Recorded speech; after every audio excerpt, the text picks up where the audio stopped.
Շատ ուրախ եմ, որ այցելեցի Ադրբեջան, հայտնել է ԱՄՆ փոխնախագահ Ջեյմս Դեյվիդ Վենսը։ Նա նշել է, որ Ադրբեջանի նախագահի հետ քննարկել է մի շարք կարևոր հարցեր։ Վենսը ընդգծել է, որ ԱՄՆ նախագահ Դոնալդ Թրամփի ղեկավարության շնորհիվ Հարավային Կովկասում պատերազմի փոխարեն կլինի խաղաղություն եւ առևտրի զարգացում։ ԱՄՆ փոխնախագահը իր այցը Ադրբեջան անվանել է հիանալի եւ շնորհակալություն հայտնել երկրի նախագահ Իլհամ Ալիևին։ Ադրբեջանի նախագահին անվանելով ազդեցիկ համաշխարհային առաջնորդ, Վենսը ընդգծել է, որ պետության ղեկավարի հետ քննարկել են տարածաշրջանային եւ համաշխարհային հարցեր, ինչպես նաեւ ահաբեկչության դեմ պայքարը։ Այսպիսով դա հիանալի այց էր, հավելել է Վենսը։ Ռուսաստանը թույլ չի տա իր անվտանգությանը որևէ սպառնալիք Ուկրաինայի կազմում մնացած տարածքից։ Այս մասին հայտարարել է Ռուսաստանի արտաքին գործերի նախարար Սերգեյ Լավրովը։ Մինչդեռ ԱՄՆ բանակի պաշտոնաթող գնդապետ Լոուրենս Ուիլկերսոնը ենթադրել է, որ ռուսական զորքերի ակտիվ հարձակումը մարտական գոտում կարող է հանգեցնել Ուկրաինայի կողմից բոլոր քաղաքների կորստին, բացի Կիևից։ Փորձագետը նշել է, որ մարտական գործողություններին ներկայիս տեմպերով Ռուսաստանը շուտով կարող է վերահսկողություն հաստատել Օդեսայի նկատմամբ։ Ավելի վաղ Ուկրաինայի նախագահի աշխատակազմի նախկին խորհրդական Ալեքսեյ Արեստովիչը հայտարարել էր, որ հակամարտության ավարտից հետո Ուկրաինայի զգալի մասը կմնա, սակայն նա չի կանխատեսել, թե որքան տարածք կարող է կորցնել երկիրը։ Իրանի Իսլամական Հանրապետության նախագահ Մասուդ Փեզեշքյանը երախտագիտություն է հայտնել Ադրբեջանին եւ Թուրքիային։ Փեզեշքյանի խոսքով հարևան երկրների հետ անկեղծ եւ եղբայրական հարաբերությունների կառուցումը մնում է Թեհրանի արտաքին քաղաքականության բացարձակ առաջնահերթությունը։ Նա ընդգծել է, որ այս մոտեցումը իրականացվում է երկրի գերագույն ղեկավարության ուղեցույցներին խիստ համապատասխան։ Նրանք մուսուլմանական, բարեկամական եւ եղբայրական պետություններ են։ Մենք պարտավոր ենք ամրապնդել մեր կապերը, երբ թշնամիները փորձում էին դավադրություններ կազմակերպել մեր դեմ կամ սպառնալ մեզ, հարևանները զանգահարում էին միմյանց եւ մտահոգություն ու աջակցություն հայտնում, հայտարարել է Իրանի նախագահը։ Մասուդ Փեզեշքյանը առանձին շնորհակալություն է հայտնել Ադրբեջանին եւ Ադրբեջանի նախագահ Իլհամ Ալիևին, ինչպես նաեւ իր թուրք գործընկերոջը եւ Թուրքիայի արտգործնախարարին։ Նա հավելել է, որ Կատարը, Արաբական Միացյալ Էմիրությունները, Պակիստանը, Սաուդյան Արաբիան եւ Եգիպտոսը նույնպես մտահոգություն են հայտնել ստեղծված իրավիճակի վերաբերյալ։ Ուկրաինական պատվիրակությունը չի բացառել Ռուսաստանի նախագահ Վլադիմիր Պուտինի հետ բանակցությունների անցկացումը Մոսկվայում։ Հաղորդվում է, հանդիպման ընթացքում նշվել է, որ բանակցությունները շարունակաբար տարբեր երկրներում կազմակերպելու փոխարեն անհրաժեշտ է քննարկումներ անցկացնել այն վայրում, որտեղ կարող են ընդունվել հիմնական որոշումները։ Միևնույն ժամանակ հաղորդվում է, որ պատվիրակության անվտանգության ապահովման հարցում կարող են ներգրավել ամերիկացի բանակցողներ, ԱՄՆ նախագահ Դոնալդ Թրամփի հատուկ ներկայացուցիչ Սթիվեն Ուիթքոֆը եւ նախագահի փեսա Ջարեդ Քուշները։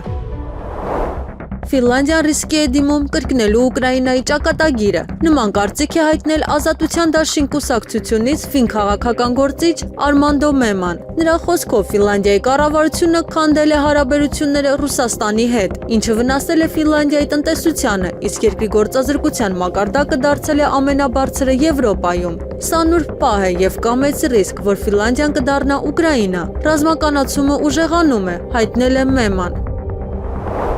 Ռուսաստանի արտաքին գործերի նախարար Սերգեյ Լավրովը Արևմուտքին հստակեցրել է, որ անհրաժեշտ է փոխել Ուկրաինայի հակամարտության կարգավորմանը մոտեցումը։ Այս մասին հայտարարել է կիպրացի լրագրող Ալեքս Քրիստոֆորուն։ Փորձագետը նշել է, որ Լավրովի NTV-ին տված հարցազրույցի գլխավոր կետը Եվրոպայի կողմից Ռուսաստանին հաղթելու ծրագրերի մասին նրա դիտարկումներն էին։ Սա շատ հետաքրքիր էր եւ կարծում եմ, որ կարող է համարվել ամբողջ հարցազրույցը հասկանալու բանալին, կարծիք է հայտնել Քրիստոֆորուն։ Եվրամեդիա 24 հեռուստաընկերությունը մասնակցում է 2026 թվականի հունիսի 7-ի Հայաստանի Հանրապետության ազգային ժողովի ընտրությունների նախընտրական քարոզչության լուսաբանմանը եւ այդ ժամանակահատվածում նախընտրական քարոզչության համար տրամադրվող վճարովի եթերաժամի 1 րոպեի արժեքը 15000 դրամ է։ Յուրաքանչյուր օրվա համար յուրաքանչյուր ուժի տրամադրվելու է ոչ ավել քան 20 րոպե եթերաժամանակ։ Եվրամեդիա 24-ը պատրաստ է համագործակցել բոլոր քաղաքական ուժերի հետ։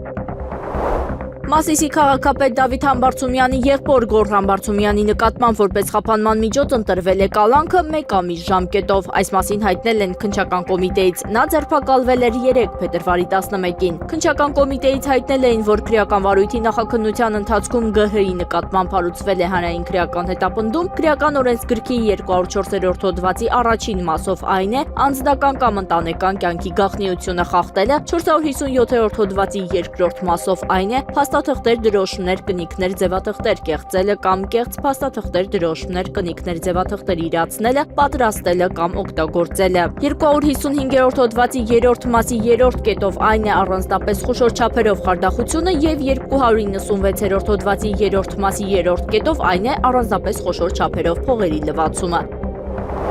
Դատարանը մերժել է Հայաստանյան Առաքելական Սուրբ Եկեղեցու փաստաբանական թիմի միջնորդությունը վերացնել նախկին հոգևորական Արման Սարոյանի նկատմամբ կիրառված հայցի ապահովման միջոցը, որով դատավոր Էդգար Հովհաննիսյանի վճռով դատարանը եկեղեցուն պարտավորեցրել էր մինչև դատական վերջնական ակտի հրապարակումը ապահովել Արման Սարոյանի պաշտոնավարումը Մասյացոտնի թեմի առաջնորդի պաշտոնում։ Այս մասին տեղեկանում ենք Դատալեքս տեղեկատվական համակարգից։ Այլ կերպ ասած, ըստ դատարանի այս որոշման կարգալույց հռչակված Արման Սարոյանը կշարունակի զբաղեցնել Մասյացոտնի թեմի առաջնորդի պաշտոնը։ Սակայն չմոռանանք, սկզբում սույն թվականի հունվարի 10-ին պաշտոնանկ է արվել Մասյացոտնի թեմակալը, իսկ ավելի ուշ նրան զրկել է Մայրաթոռը հոգևորականի դասից։ Նա այլևս եպիսկոպոս չէ ու դասվել է աշխարհիկ մարդկանց շարքին, որպես Արման Սարոյան։ Ստացվում է հիմա Արման Սարոյանը լինելով աշխարհիկ մարդ կարող է շարունակել մնալ Մասյացոտնի առաջնորդարանում, ինչը բռնազավթված է պահում 2 ամիս շարունակ ոստիկանական հսկողությամբ։ Իսկ Մայրաթոռ Սուրբ Էջմիածնի փաստաբանական թիմը միջնորդել էր, որպեսզի վերացնեն կարգալույց եպիսկոպոսի պաշտոնանկության բողոքի վերաբերյալ հայցի ապահովման միջոցը, ինչը մերժվել է։ Դատարանի որոշումն օրինական ուժի մեջ է մտնում կայացման պահից փետրվարի 11-ից եւ ենթակա չէ բողոքարկման։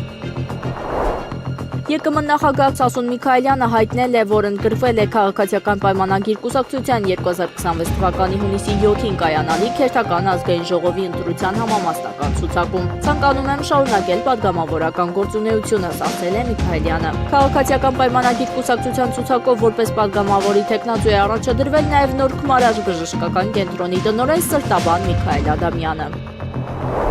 Արցախի նախկին պետնախարար Ռուբեն Վարդանյանն ընտանիքի հետ հեռախոսազրույցի ժամանակ փոխանցել է փետրվարի 10-ի Բաքվի դատական նիստում իր վերջին խոսքի բովանդակությունը։ Հրաժարվելով մասնակցել արդարադատության իմիտացիային, Ռուբեն Վարդանյանը խոսել է արժանապատվության, պատասխանատվության եւ խաղաղության մասին, որը հնարավոր է միայն հավասարների միջև, նա մասնավորապես նշել է. Խաղաղություն կարող է լինել միայն այն ժամանակ, երբ կլինեն երկու հավասար հարևաններ, եթե մեկը ստորանալու է մյուսի առաջ, ոչինչ չի ստացվի, ոչ մի խաղաղություն չի լինի։ Երջանիկ եմ այստեղ այս դատին ներկայացնել հայ ժողովրդին, որևէ պատժից կամ որոշումից չեմ վախենում ու պատրաստ եմ ընդունել այն բացարձակ հանգիստ, որովհետև տեղի ունեցողը ոչ թե դատ է, այլ դատաստան, եւ ցավոք նրանք չօգտագործեցին առիթը, չօգտվեցին դատական նորմալ գործընթաց անցկացնելու հնարավորությունից, որը թույլ կտար իսկապես երկարաժամկետ խաղաղության հիմք դնել։ Դրա փոխարեն նրանք կազմակերպեցին անհասկանալի, ոչ պրոֆեսիոնալ շոու, որը ցավոք որևէ մեկին որևէ օգուտ չտվեց եւ առաջին հերթին հենց ադրբեջանական պետությանը, ասել է Ռուբեն Վարդանյանը։ Փետրվարի 11-ին Գարեգին երկրորդ ծայրագույն պատրիարք եւ ամենայն հայոց կաթողիկոսը Մայրաթոռ Սուրբ Էջմիածնում հանդիպել է միջազգային իրավաբան Ռոբերտ Ամստերդամին, այսպասին տեղեկանում ենք Մայրաթոռից։ Հանդիպան ընթացքում քննարկվել են անազատության մեջ գտնվող եպիսկոպոսների եւ ազգային բարերար Սամվել Կարապետյանի նկատմամբ ընթացող իրավական գործընթացները։ Զրուցակիցներն անդրադարձել են մարդու իրավունքների պաշտպանության խնդիրներին, կարևորելով արդարության եւ օրինականության պահպանման հրամայականը։ ԱՄՆ փոխնախագահ Ջեյ Դի Վենսը, ինչպես խոստացել էր Երևանում թռիչքից առաջ, Բաքվում քննարկել է բանտարկյալների ազատ արձակման հարցը։ Ադրբեջանի նախագահ Իլհամ Ալիևի հետ նրա հանդիպումից հետո հայտնել է ԱՄՆ փոխնախագահի մամուլի խոսնակը։ Նախագահ Ալիևը եւ փոխնախագահ Վենսը քննարկել են նախագահ Թրամփի Հայաստանում եւ Ադրբեջանում խաղաղություն հաստատելու նախաձեռնության հաջորդ քայլերը։ Նրանք կենտրոնացել են առևտրի եւ բարգավաճման տեխնոլոգիաների եւ դիվանագիտական կապերի վրա, նաեւ խոսել են հաջորդ քայլերի մասին, այդ թվում միջազգային խաղաղության եւ բարգավաճման Թրամփի ուղու համար պայմանագրերի կնքման եւ թույլտվությունների, ինչպես նաեւ վստահության ամրապնդման միջոցառումների, ինչպիսիք են բանտարկյալների ազատ արձակումը, ամերիկյան ներդրումները եւ տարածաշրջանային տնտեսական ինտեգրացիան։ Փոխանցել է փոխնախագահի խոսնակը։ Ամերիկյան կողմը սակայն չի մանրամասնել, ինչ արձագանք է եղել ադրբեջանական կողմից եւ կան արդյոք այս հարցով պայմանավորվածություններ։ Հայաստանում բուժօգնությունն ապահովագրության շրջանակներում անվճար չէ, անվճար ոչինչ չի լինելու։ Այս մասին հայտարարել է առողջապահության նախարար Անահիտ Ավանեսյանը եւ պարզաբանել, որ պետությունը հստակ ծառայությունների համար, որոնց ցանկը հրապարակված է, ունի ապահովագրական փաթեթ առավել փոխհատուցման գներով։ Այո, ծառայությունների գերաճնշող մասով քաղաքացին այդ ծառայությունը ստանալուց որևէ հավելյալ վճար չի անում, այսինքն իր փոխարեն ամբողջությամբ վճարում է ապահովագրական հիմնադրամը։ Բժշկական կենտրոններում կան եւ շարունակելու են լինել վճարովի հիվանդասենյակներ։ Եթե որևէ բժշկական կենտրոնում սպառվել է մահճակալային ֆոնդը, որն ըստ էության VIP պալատ չէ, առանձնացված խնամքով պալատ չէ, այո, քաղաքացին պետք է հավելյալ վճարի դրա համար։ Եթե չի ուզում վճարի, պետք է ընտրի այլ բժշկական կենտրոն, որտեղ այդ պալատները, մահճակալները հասանելի են։ Մեր բժշկական կենտրոնների հնարավորություններն էլ անսահման չեն, պետությունն էլ չի ասել, որ ծառայությունը բոլոր դեպքերում պետք է ապահովի հենց կոնկրետ բժշկական կենտրոնում, ասել է այս ծառայության համար բազմաթիվ բժշկական կենտրոններ ունեն ապահովագրության պայմանագիր։ Հերթագրվելով առաջին եկածի, առաջինը սպասարկածի տրամաբանությամբ պետք է օգտվել ծառայություններից։ Հավելյալ կոմֆորտի խնամքի ծառայությունների համար պետք է վճարել, ասել է առողջապահության նախարարը։ Այսօր առավոտյան գլխի վնասվածքով ծայրահեղ ծանր վիճակում Սպիտակի հիվանդանոց է տեղափոխվել Լոռու մարզի Ջրաշեն գյուղի 13-ամյա աշակերտ Ալիքն։ Երեխան դաշնծեցի է ենթարկվել դպրոցում, որտեղից էլ նրան այդ վիճակում տեղափոխել են հիվանդանոց։ Արձանագրվել է գիտակցության թեթև մթագնում եւ շոկային վիճակ։ Երեխայի մոտ գլխուղեղի ցնցում է ախտորոշվել։ Եվրամեդիա 24-ի հետ զրույցում հայտնել է Սպիտակի դպրոցի տնօրեն Վարդուհի Սիսակյանը։ Տնօրենը հայտնել է, որ կատարվել են բոլոր անհրաժեշտ հետազոտությունները, ներառյալ համակարգչային տոմոգրաֆիա, ինչպես նաև նեղ մասնագիտական խորհրդատվություններ մանկաբույժի, նյարդաբանի եւ ռեանիմատոլոգի կողմից։ Հետազոտությունների արդյունքում հայտնաբերվել է նաև ակնակապճի պատրվածք որոշակի տեղաշարժով, որը բժիշկների գնահատմամբ տվյալ պահին երեխայի ընդհանուր առողջական վիճակի վրա էական ազդեցություն չի ունեցել։ Անվտանգության եւ հետագա մասնագիտական հսկողության նպատակով երեխան տեղափոխվել է Երևան նեղ մասնագիտական կլինիկա, որտեղ առկա են մանկական նյարդաբան եւ նյարդավիրաբույժ։ Երեխայի բուժումը շարունակվում է համապատասխան մասնագիտական վերահսկողության պայմաններում, նշել է Սպիտակի հիվանդանոցի տնօրենը։ Ռուսական զորքերը չեն պատրաստվում կանգ առնել, ուստի Ուկրաինան պետք է շարունակի ամրապնդել իր զինված ուժերը, այդ թվում հակաօդային պաշտպանությունը, հայտարարել է Ուկրաինայի նախագահ Վոլոդիմիր Զելենսկին։ Ռուսական բանակը չի պատրաստվում կանգ առնել, նրանք պատրաստվում են շարունակել մարտերը, եւ միայն մեր ուժերն են իսկապես աշխատում կյանքեր պաշտպանելու համար, ինչը նշանակում է, որ մենք պետք է շարունակենք աջակցել եւ ամրապնդել Ուկրաինան, հայտարարել է Զելենսկին։ Նրա խոսքով հոպի ամրապնդումը, կայունության աջակցության փաթեթները եւ Ռուսաստանին պատասխանատվության ենթարկումն այն ամենի համար, ինչ արվում է պարտադիր նախապայմաններն կյանքեր պաշտպանելու համար։ Գերմանիայի արտաքին գործերի նախարարությունը Թուրքիա մեկնողների եւ այնտեղ գտնվող Գերմանիայի քաղաքացիների համար նախազգուշացնող հայտարարություն է տարածել։ Մասնավորապես նշել է, որ Թուրքիայում գտնվող Գերմանիայի որոշ քաղաքացիներ ձերբակալվել են եւ արգելք է սահմանվել նրանց մուտքի համար։ Նշվում է, որ նման իրավիճակներ չեն վերաբերում միայն քրեական անցյալ ունեցողներին, այլև քաղաքացիական անձանց։ Հատկապես շեշտվել է, որ որոշ դեպքերում հաշվի են առնվել Թուրքիայի վերաբերյալ սոցցանցերում արված գրառումները։ Խորհուրդ է տրվել Թուրքիա մեկնել ծրագրող Գերմանիայի քաղաքացիներին ճանապարհորդելուց առաջ վերանայել իրենց իրավական կարգավիճակը եւ հնարավոր ձերբակալության դեպքում կապ հաստատել գերմանական դիվանագիտական առաքելությունների հետ։ Օդեսան պատմականորեն ռուսական քաղաք է։ Այս մասին հայտարարել է Պենտագոնի նախկին խորհրդական եւ ԱՄՆ բանակի պաշտոնաթող գնդապետ Դուգլաս Մակգրեգորը։ Օդեսան պատմականորեն ռուսական քաղաք է, որտեղ բոլորը խոսում են ռուսերեն, ասել է նա։ Փորձագետը նաեւ նշել է, որ նույնը վերաբերում է նաեւ Խարկովին։ Նրա խոսքով Ռուսաստանի զինված ուժերը կարող են վերահսկողություն հաստատել այս երկու քաղաքների նկատմամբ եւ եթե ցանկանան հասնել Կիև։ Մակգրեգորը կարծում է, որ դա վերջ կդներ Ուկրաինայի զինված ուժերի փլուզման ֆոնին պատերազմական դաշտում ստեղծված ռազմական իրավիճակին։ Վաշինգտոնը քննարկում է Իրանի ուղղությամբ երկրորդ ավիակիր խումբ ուղարկելու հարցը։ ԱՄՆ նախագահը այս մասին հայտարարել է Axios-ին տված հարցազրույցում։ ԱՄՆ առաջնորդը խոստովանել է, որ դիտարկում է այս սցենարը։ Այնտեղ է շարժվում մի նավատորմ, հնարավոր է մեկ ուրիշը եւս շարժվի, հայտարարել է Սպիտակ տան ղեկավարը։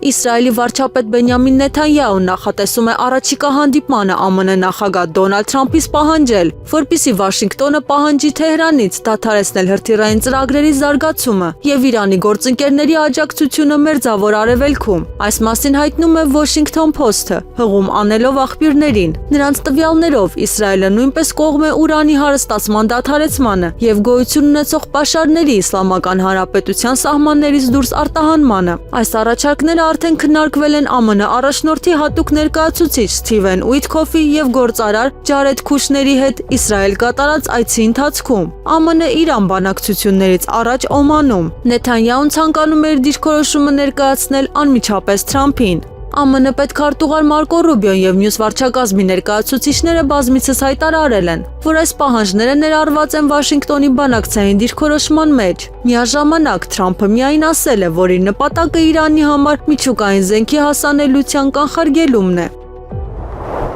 Թրամփի վարչակազմը նոր մարտավարություն է ընդունել Ռուսաստանի խաղաղության համաձայնագրի հասնելու համար ազդելու, ճնշում գործադրելով Մոսկվայի դաշնակիցների, ինչպես նաև նրա լոգիստիկայի եւ մատակարարման շղթաների վրա։ Փորձագետների կարծիքով Ռուսաստանը ճնշման է ենթարկում, քանի որ իր մի քանի դաշնակից երկրներ տուժել են ամերիկյան զինված ուժերի հզորությունից եւ որպես արդյունք Ռուսաստանին թողել են ավելի քիչ եկամուտների եւ ռեսուրսների հետ։ Մորգան Մերֆին, որը նախագահի Ուկրաինայի հարցով հատուկ ներկայացուցչի ավագ խորհրդականներ, հայտարարել է, որ Թրամփն արդեն Վենեսուելան հանել է շախմատի տախտակից եւ այժմ փորձում է նույնը անել Իրանի հետ։ Սա պետք է փոխի Պուտինի հաշվարկները, հայտարարել է Մերֆին։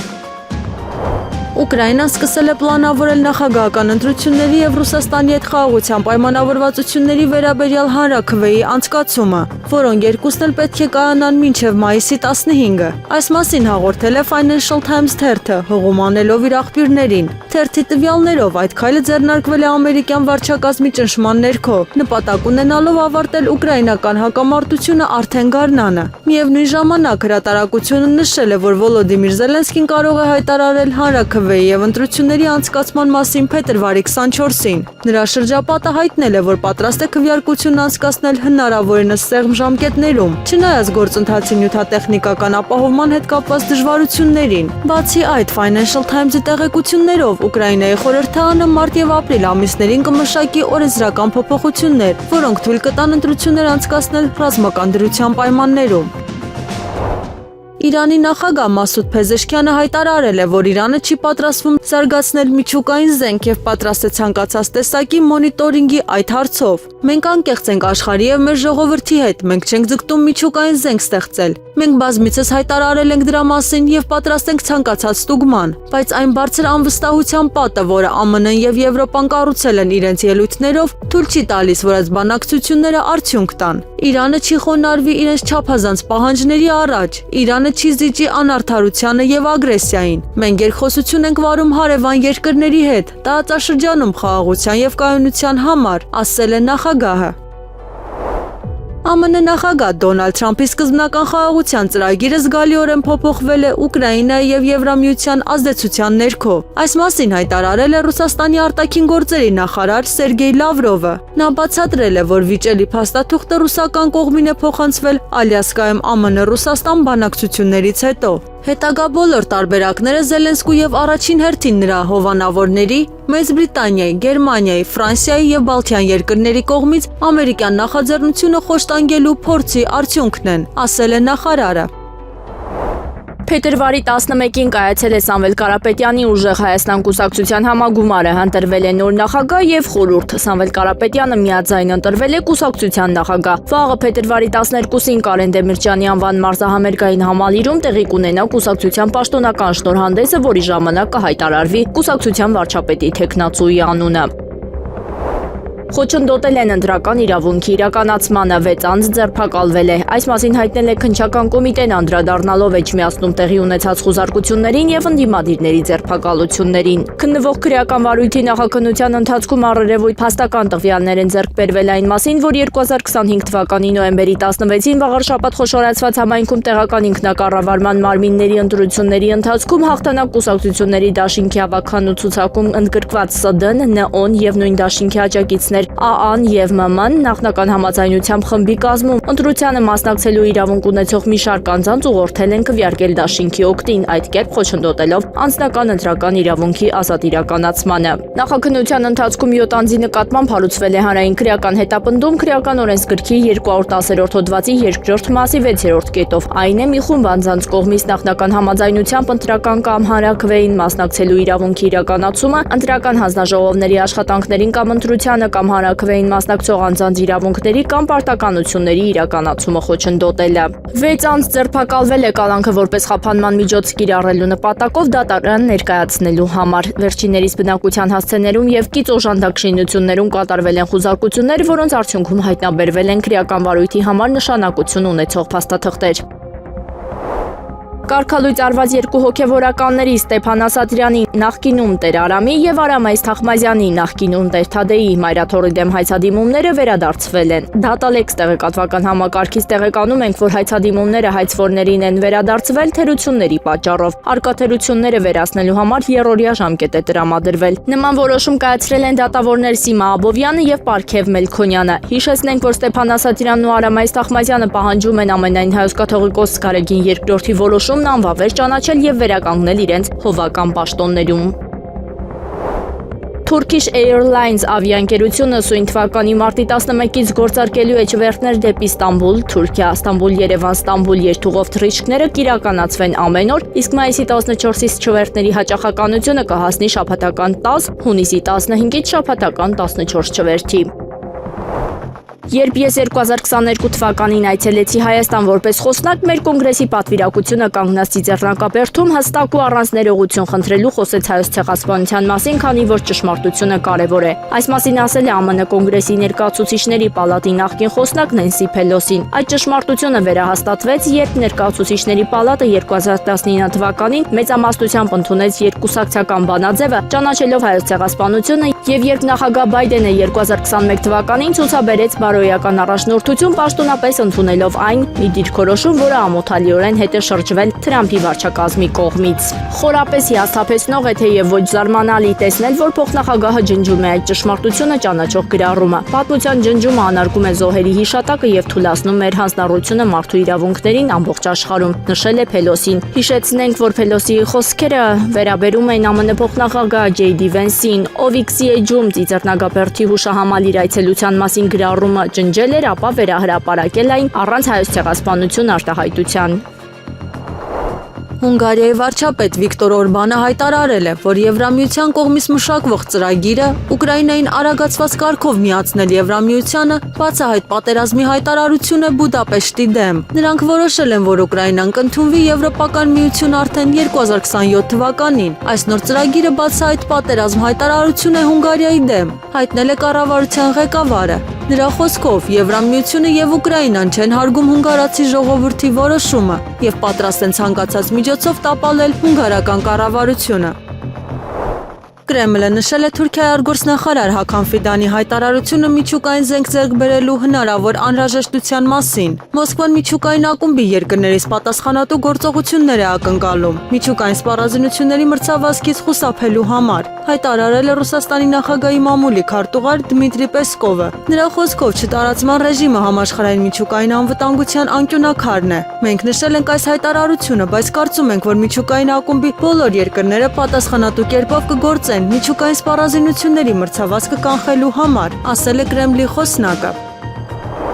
Թրամփից բացի աշխարհում կա միայն մեկ առաջնորդ, որը լավ հարաբերություններ ունի եւ Թուրքիայի եւ Իսրայելի հետ՝ Իլհամ Ալիևը, հայտարարել է ԱՄՆ փոխնախագահ Ջեյ Դի Վենսը Ադրբեջանի նախագահ Իլհամ Ալիևի հետ համատեղ մամուլի ասուլիսում։ Մենք ցկտում ենք, որ երկու երկրների միջև այլևս բախումներ չլինեն, որ ժողովուրդների միջև կապեր հաստատվեն եւ ցանկանում ենք առաջ շարժվել հենց այս ուղով, հայտարարել է Վենսը։ Անդրադառնալով խաղաղությանն ուղղված ձեռնարկված քայլերին, փոխնախագահը հավելել է. դրա համար նախագահ Իլհամ Ալիևը արժանի է մեծ երախտագիտության։ Վստահություն հայտնելով, որ խաղաղության համաձայնագրի իրականացումը կապահովի կայունություն եւ կկանխի հակամարտություններն ապագայում, Վենսը դա անվանել է Իլհամ Ալիևի առաջնորդության դրսևորում։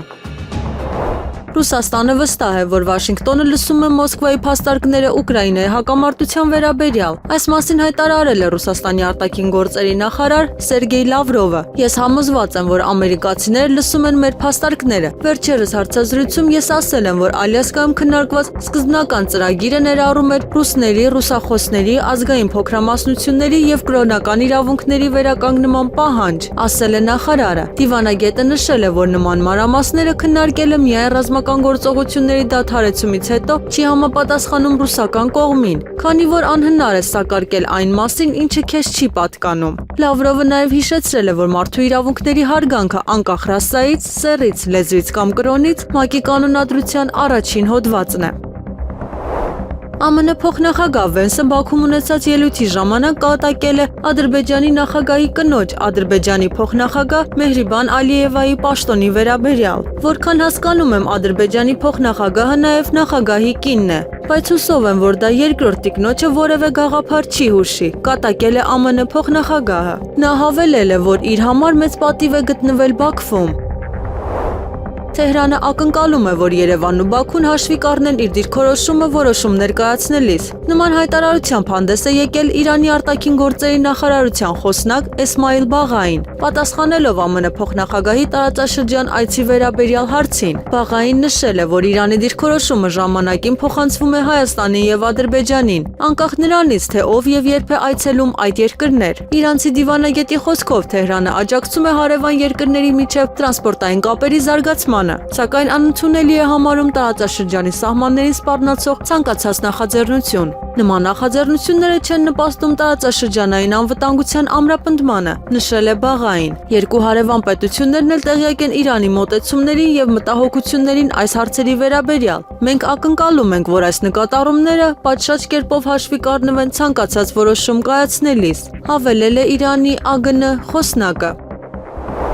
Հայաստանի Հանրապետությունում Ռուսաստանի Դաշնության դեսպան Սերգեյ Կոպիրնիկը ընդգծել է, որ Հարավային Կովկասը գտնվում է աշխարհաքաղաքական տուրբուլենտության ազդեցության ներքո։ Դեսպանի խոսքով ներկայիս շրջանում ձևավորվում են նոր քաղաքական, տնտեսական, տեխնոլոգիական եւ ֆինանսական կենտրոններ, իսկ երկկողմ հարաբերությունների հաջողությունը պահանջում է քաղաքական կամք եւ ռազմավարական մտածողություն։ Կոպիրկինը նաև նշել է, որ Ռուսաստանը շահագրգռված է ինքնիշխան, ուժեղ եւ ինքնաբավ Հայաստանի զարգացմամբ, հիշեցնելով, որ ԵԱՏՄ-ին անդամակցության 10 տարիների ընթացքում Հայաստանի ՀՆԱ-ն աճել է 2.5 անգամ։ Վերջում դեսպանը ընդգծել է, որ հայ-ռուս ժողովուրդների բարեկամությունը ձևավորվել է դարերի ընթացքում, համատեղ հաղթանակներով եւ սերտ մարդկային կապերով, եւ պետք է պահպանել ու փոխանցել գալիք սերունդներին։ Այսօր վաղ առավոտից բռնաճնշումներ են սկսվել վաղարշապատի ընդդիմադիր հայացքներ ունեցող տարբեր անձանց նկատմամբ։ Այս մասին հայտնել է վաղարշապատի ավականու հաղթանակ խմբակցության ղեկավար Սևակ Խաչատրյանը։ Նա մասնավորապես նշել է, մինչ այս պահ տեղի են ունենում խուզարկություններ եւ ձերբակալություններ։ Մեր տեղեկություններով այս պահին ձերբակալված է 5 անձ։ ԿՊԱ-ականների վախերը վաղարշապատից դեռ չեն անցել, նշել է ավականու անդամ Սևակ Խաչատրյանը։